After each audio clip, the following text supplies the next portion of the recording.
నిజామాబాద్ జిల్లా బాల్కొండ నియోజకవర్గం మెండూర మండలం పోచంపాడ్ గ్రామంలో కోతుల బెడద తీవ్రంగా ఉంది. మనుషుల మీద పడి కరవటం, రోడ్డుపై వెళ్తున్న వారి చేతిలో ఏది ఉంటే అది ఎత్తుకెళ్లడం చేస్తున్నాయి. పిల్లలు బయటకు రావాలంటే భయపడే పరిస్థితి గ్రామంలో ఏర్పడింది. ఇంట్లో చొరబడి ఇంట్లోనే తిను పదార్థాలను, సామాగ్రిని ఎత్తుకెళ్తున్నాయి. ఈ కోతుల బెడదతో పోచంపాడు గ్రామస్తులు తీవ్ర ఇబ్బందులను ఎదుర్కొంటున్నారు.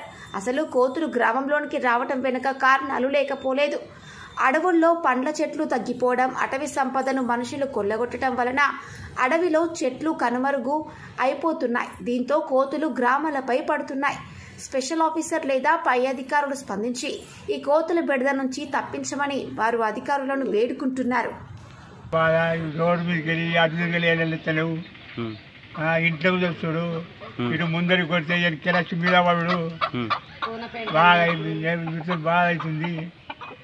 పిల్లల మీదకి రోడ్డు మీదకి వెళ్ళి ఉంటే చేతులకి వెళ్ళి గుంజుకపోతున్నాయి, మంది కొరుకుతున్నాయి. ఇవి చర్య తీసుకోవాలి.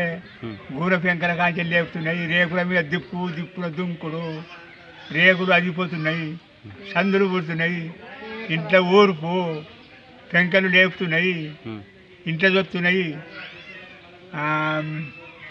ఏది ఉంటే అదే పని. మేము ఇంట్లో లేకపోతే అన్ని ఇళ్ళంతా దింగన చెప్తున్నాయి, లోపల వచ్చి మన మనుషుల కంటే ఎక్కువ చెప్తున్నాయి.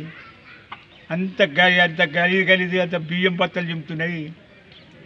బాగా వండుగుండల కాంచెలు ఎత్తెత్తున్నాయి, కూరగుండల కాంచెలు ఎత్తెత్తున్నాయి. ఏది ఉంటే అవన్నీ అన్నీ దింగన చెప్తున్నాయి.